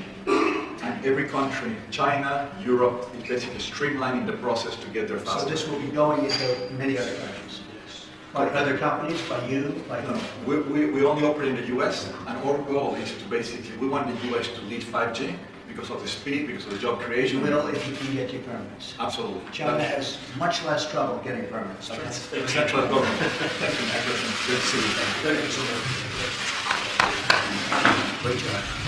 Thank you, everybody. Thank you very much, everybody. Appreciate it. Thank you. Now, the folks here promoting the 5G technology are saying that they're having trouble getting permits to install these things because of legislation, certain cities, certain locations, taking much longer to allow these things to take place. And as you saw early on, there are certain communities that don't even want them or are highly skeptical of this sort of technology becoming part of their towns, their neighborhoods, because the way this works, they're going to have a lot more smaller pods instead of one giant tower to get the 5G technology to work effectively. And so the infrastructure is much more invasive. But here's Trump just saying, hey, here's what we can do. Let's write a letter of recommendation. Let's move this forward. Let's push this forward. And keeping that in mind with this idea that he's going to rebuild and create jobs and everything else, I'm just asking you guys to stay level-headed about this. I know there's a lot of Trump supporters. I know there's a lot of Trump haters. And the bottom line is, if you're a Trump supporter, I understand your perspective, but you got to face the facts here and see that he is also part of the system. And he is also building a part of the system that has not been discussed too much by too many people. And also that if you're a Trump hater, it doesn't mean you're necessarily a liberal, okay? There is a massive psychological operation taking place, and that's why I bring up Pedogate and Pizzagate as a possible psychological operation in order to create a solution that benefits the 2030 Sustainable Development UN agenda, which clearly does not have our best interest in mind. It is clearly what Zbigniew Brzezinski wanted in the technocracy. And of course, tie into all that the topic of blockchain, of cryptocurrencies, of the Internet of Things, artificial intelligence, virtual realities, augmented realities, all the things that we touch on this channel. Those will be enhanced, they will become faster, they will become more prominent, more invasive. And so what I am proposing is that we all start to, if you haven't already, begin developing skills to be self-sustainable. That is, to live off the land, whether it's to have a small garden in your backyard or have mechanisms to get clean water. Just start moving in that direction if you haven't already, because that's the actual smart thing, not smart cities. And I'm not trying to sit here and be a fearmonger. I'm not trying to say, oh, it's all going to end, fear, fear, fear. Most likely, we are going to be using 5G tech, all right? But there has to be a way for us to get away from it. And if that means moving to an area where this infrastructure is not so invasive, we're going to have to think about that. Everybody has their own personal responsibility when it comes to this, your own personal convictions. So I'm not going to tell you exactly what to do. That's up to you. But it is important to start thinking about this, because by 2020, they want to roll out 5G.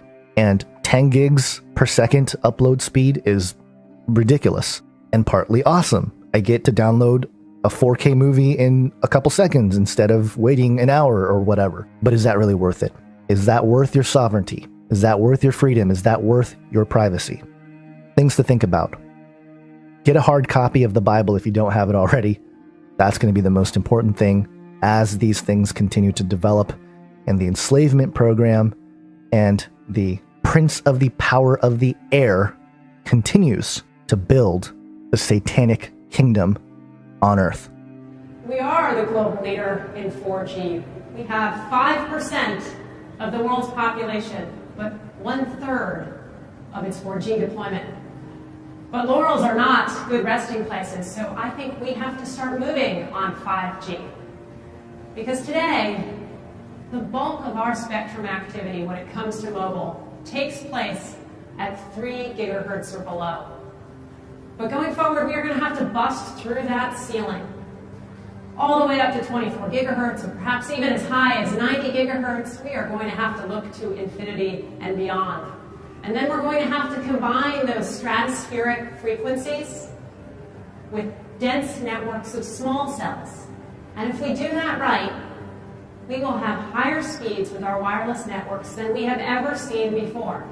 And I think that is what 5G is going to look like. And I think we need to get moving, because the rest of the world is already onto this. Brothers and sisters in Christ, stay watchful, stay vigilant, stay sober-minded. Have an awesome day, guys. God bless. 11th, I noticed this odd configuration on the sun, and I paused it, and as I got to looking around, I noticed other things that looked just like random honeycomb all over the place.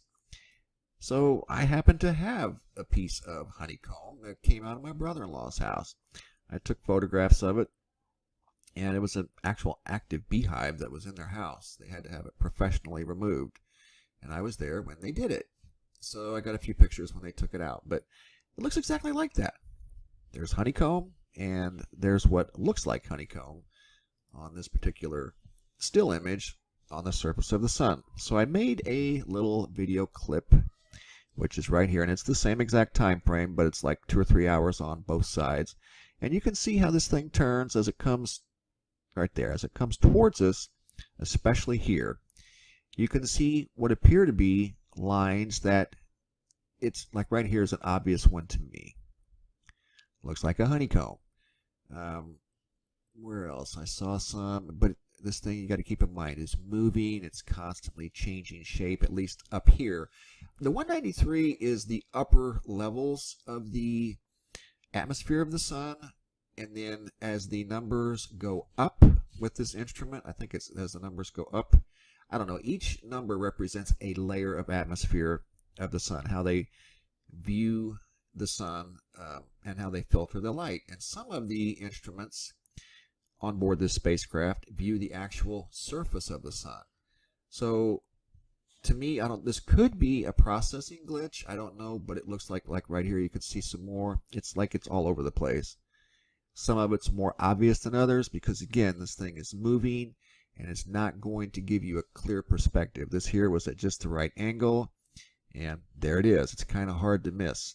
You put it side by side, you can see their similarities. I'm not saying that that's 100% sure what it is because I don't know. I'm just saying it does look close. Here's another little video loop, and I've adjusted the color just a little bit, and I've gotten in a little bit tighter to get a little better, actually maybe not better, but at least it's a different look.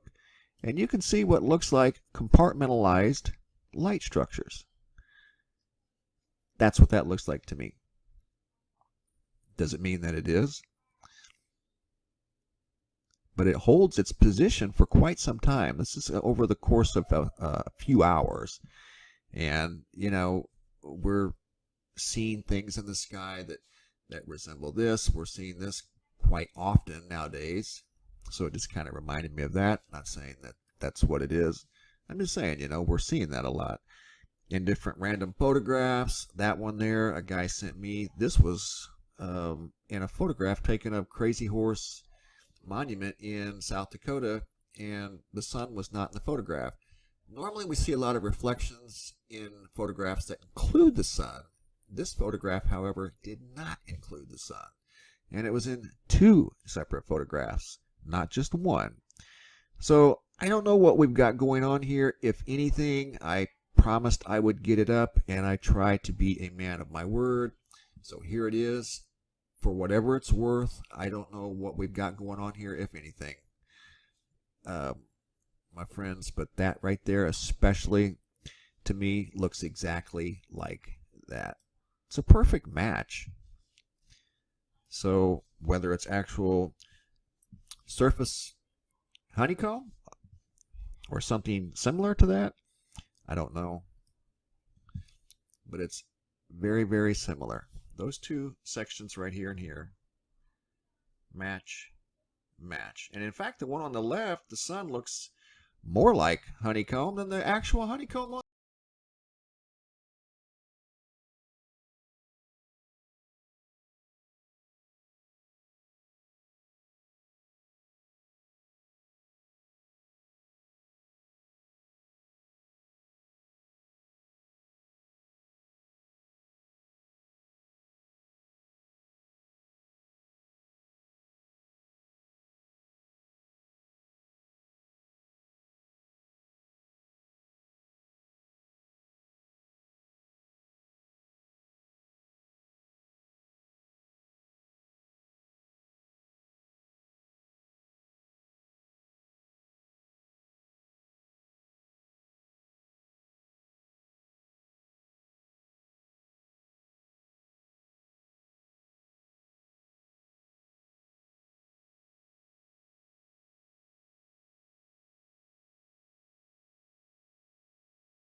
says, it will be as in the days of Noah, so also will be the coming of the Son of Man.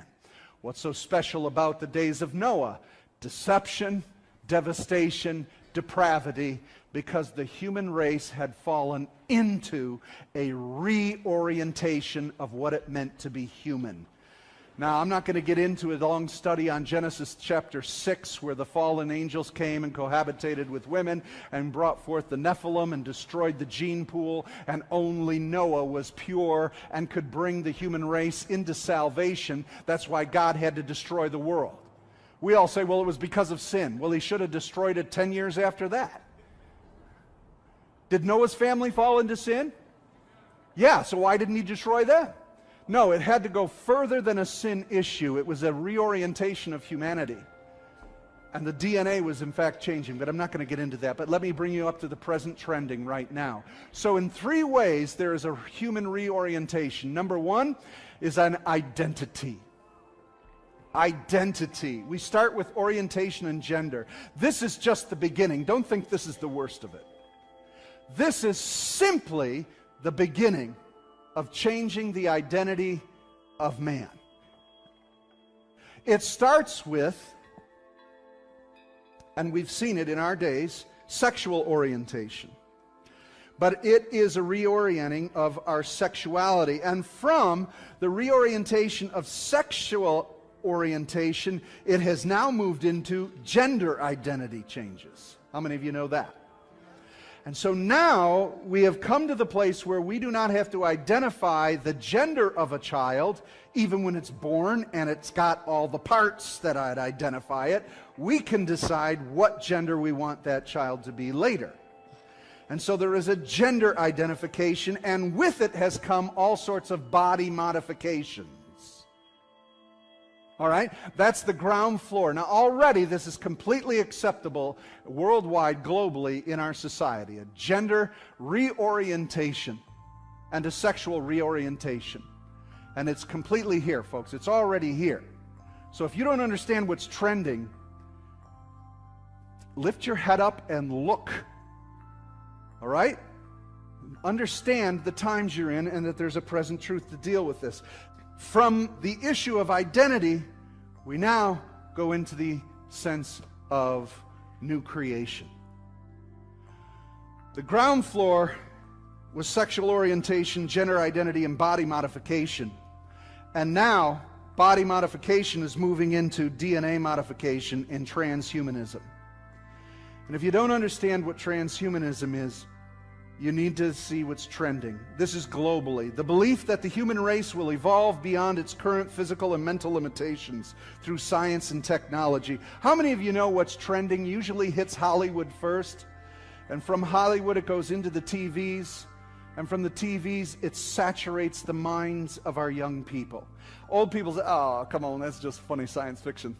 But it is so saturating our culture. But what is transhumanism? Let me help you understand some of it. I don't know if you've heard of Dmitry Itskov, a Russian billionaire, founder of New Media Stars, web-based media company, founder of the 2045 initiative, which aims to achieve cybernetic immortality by 2045. He's a billionaire. This is well-funded. This is scientific research, cutting edge. It's what's trending. It's combining the mechanics of robotics and cyber science into the body to mingle the body with this level of genetic reorientation so that your body won't die, your soul will inhabit it. We go into the realm of cloning human beings and having host bodies, right? Guess who wants to occupy host bodies? The demonic. So we're reorienting human beings. Now you're going to say, but come on, kid, this is just science fiction. Wake up, people. This is not science fiction. This is science reality. Things always start with science fiction only to be prophetic into where it's leading people. You remember Steve Jobs. People don't know what they want till we show them what they want. People want immortality without God. They're getting it. By 2045, they want to fully reorient society. And in the beginning, I mean, just start watching and looking. Be alert. This is happening right now.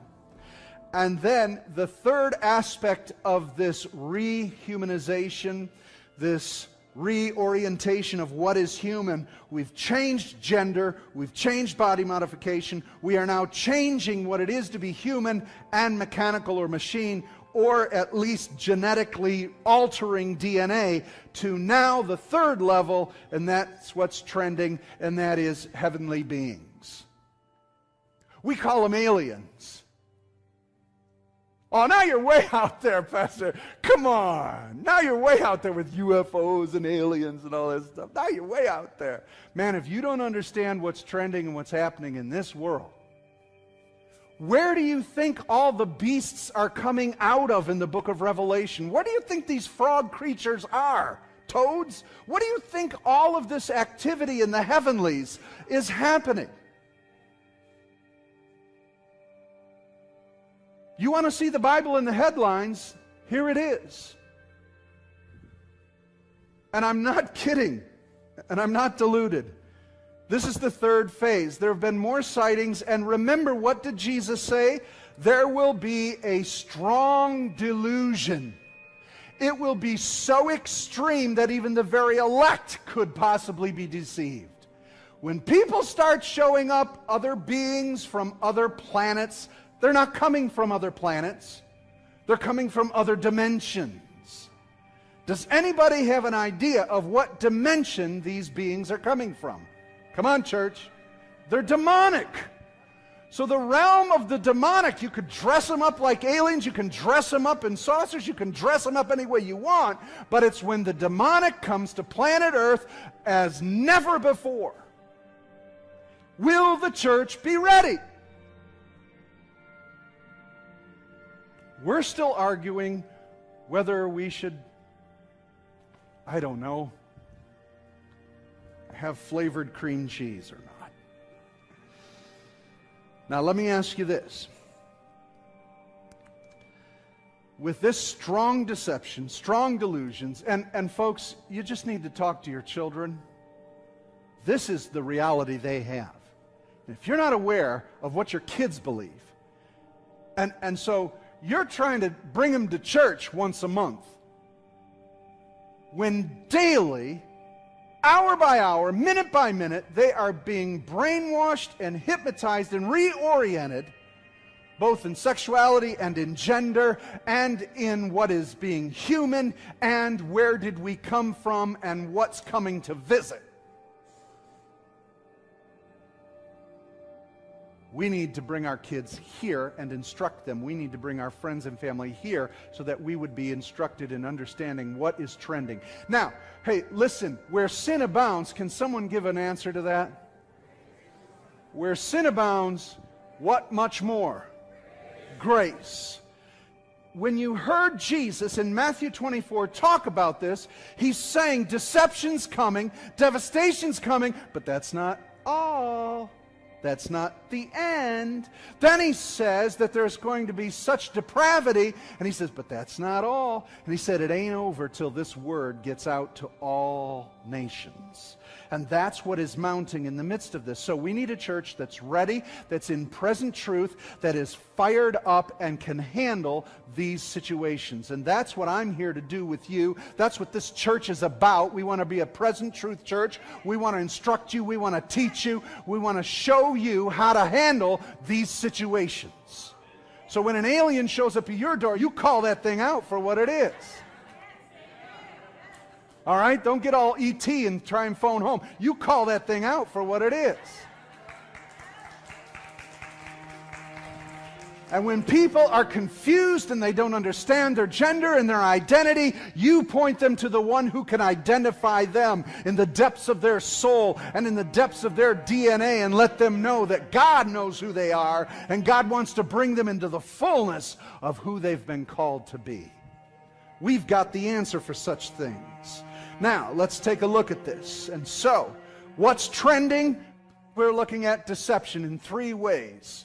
It's the reorientation of humanity in its identity, in its new creation, and in heavenly beings. That's the deception. And the answer to this deception is Jesus Christ, the Word become flesh. Let me help you understand. First of all, concerning identity and reorientation, this is exactly why Jesus died. Jesus died, the Word became flesh, Jesus became a human. Is humanity important to God? How do you know? Somebody quote John 3:16. There we go. Listen, you don't need to study deep theology for this one. It's really simple. And he demonstrated it really plain on the cross. All right? How many of you are equipped to tell other people God so loves you that Jesus died for you? That is the power that can cut through the deception of who am I. Because when Peter identified Jesus, Jesus identified Peter. Jesus asked, "Who do men say that I am?" Well, what's trending right now, Jesus, is that you're John the Baptist come back from the dead. Well, I've heard trending is that you're quite possibly Jeremiah the prophet. Well, my trending in my Facebook says that quite possibly you are that chosen one that Moses talked about. Peter says, look at all this is silly. I don't care what's trending. I'll tell you, Jesus, in present truth, you are Christ, the Messiah, the Son of the living God. That's what broke through, and he says the Father revealed that, not just what's trending out there among the people. The Father revealed that. The church has got to stop paying attention to what's trending for what we should do. We're seeing what's trending so that we can speak into it as to what God told us to do. But it's what God's telling us to do as to what we speak to what's trending out there. Does that make sense? Church, come on, we've got to hear from Father again, don't we? Now, we've got the answer. It's already here, and we're deceived as if we don't have an answer for all these problems. We certainly do. The issue is deception as to our identity. Half of you, all of you, didn't know who you were till you met Jesus. There might be a few of you sitting in here who don't know who you are. You're confused, you're troubled, and I want to tell you, Jesus can identify you. As Peter said, you are the Messiah, the Son of the living God. Jesus said, that's right, the Father's revealed it, and you are Petros. Simon, this is who you are. You're Petros. You're the rock. I'm going to build my church on the foundation of your confession. That's who you are. And when you get old, you're going to die like this, and you're going to do this, and you're going to be that. When Peter identified Jesus, Jesus identified him. Identity. You need to learn how to begin identifying people. When they don't understand, help them understand that there is a God who loves them and who is holy, and that they are separated from him by their sin. And that there is a remedy for that sin. God so loved them that he died and bled for them to wash that sin off so that they can have an identity in him. It's Jesus 101. And that's the first thing that the enemy has attacked. Secondly, is a new creation. They want to recreate mankind to live forever. But because Jesus died, we have eternal life put in us. Why would you want to live on this planet in this condition forever? Because they have no other hope. And what they don't understand is you get a bunch of robotic people, souls living in robots, you still have the same depravity.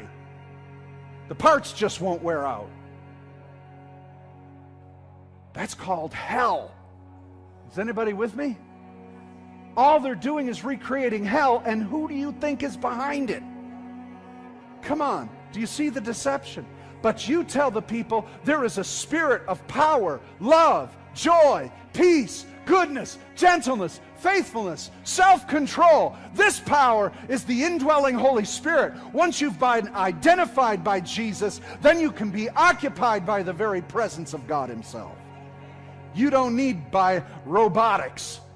We've got the Holy Spirit, amen? We are a new creation, created in Christ Jesus to do good works. And last of all is the heavenly beings. We need wiser, smarter other beings to come here. We were the seed they planted in this planet. They're so brilliant and so smart. Can I tell you something? Demons have an understanding, because they're outside of this corporal realm, they have an understanding in the spirit realm, but it doesn't mean they're all that much smarter. They just have more information. But the problem is they still are depraved. All right? So this alien abduction, this alien enterprise, these demonics coming into the earth are only going to bring more corruption, not enlightenment. There is one who has come, and that's the Lord Jesus Christ. And can I tell you what they want to do? They want to replace the church.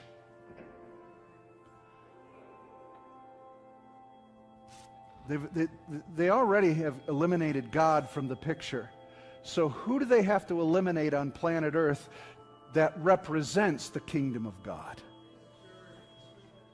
Hello? This is a showdown, people.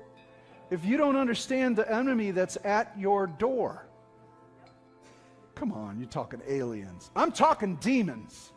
And you need to understand this. This is a present trending and reality. I mean, the sightings are off the charts. It's getting more and more blatant. And so you need to understand that you're going to start seeing these things like never before. And if you're not prepared, you're going to freak out. Oh, where's God? Where's God? There are aliens. Oh my gosh, maybe there isn't a God. You know how many people we're going to lose over this? Because the deception is going to be so grand. Now, again, you think I'm nuts and you think I'm crazy. You're going to have to deal with that. Can the gospel withstand this level of deception? Absolutely. The gospel can. It's whether the church can. 2 Thessalonians 2:3 says, "Let no man deceive you by any means, for that day shall not come except there first comes a falling away, and the man of sin be revealed, the son of perdition." So there's going to be a great falling away. The word is apostate, apostolu. So there's an apostate activity going on. Those who were saved, or at least we thought they were saved, Christians, believers, are going to fall away in great droves. The big question is, has it already begun? Absolutely, it has. And so I'm calling you to hang in there. I'm calling you to hang in. And I don't mean it in any mean way. I mean it in a way of warning and trying to prepare you for the craziness that's coming. And half of you are saying, oh, we don't have to put up with it. We're just going to get taken out of here. Well, then who's going to do the job that the church is supposed to do? Who's going to bring salvation to planet Earth? I don't know. I just want to get out of here. Let us hold fast the confession of our hope without wavering. For he who promised is faithful. And let us consider how to stir up one another to love and to good works, not neglecting to meet together, as is the habit of some, but encouraging one another, and all the more as you see the day drawing near. So what's trending? The day is drawing near. Deception is trending. How are we going to beat it? We gather together, spurring one another on in love and in good works, so that we're prepared to handle the craziness that's going on out there and the level of deception. You're going to find yourself drifting into this. But we need to gather together. Here's one of the biggest problems with the internet, with so much mass media. You can now pick your top 40 hits of preachers. You can watch anybody you want, the best of them all. I can just sit at home and watch them. But you can't get what's happening in our midst. Oh, are you saying I can't have the Holy Spirit? Yeah, the Holy Spirit's there with you wherever you are. I'm talking about the ecclesia, the body of Christ, the called out ones, the church. What's going to start taking place in our midst is where there's deception, revelation's going to come. Where there's depravity, sanctification and the outpouring of the Holy Spirit. Where there are false signs and wonders, there will be true signs and wonders where the people of God gather. And you got to learn how to get along if you're going to try to win the lost. Did you know that lost people are people? If you can't get along with the church, how are you going to get along with them? I don't have to. I'm saved. I can stay away from them. You're not supposed to!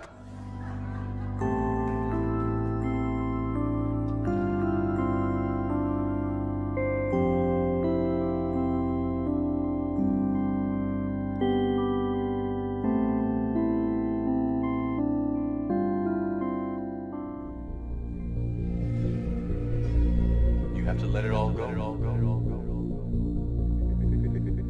Fear, fear, fear. Doubt, doubt, doubt. Disbelief, disbelief. Free, free. You are not.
And its pleasures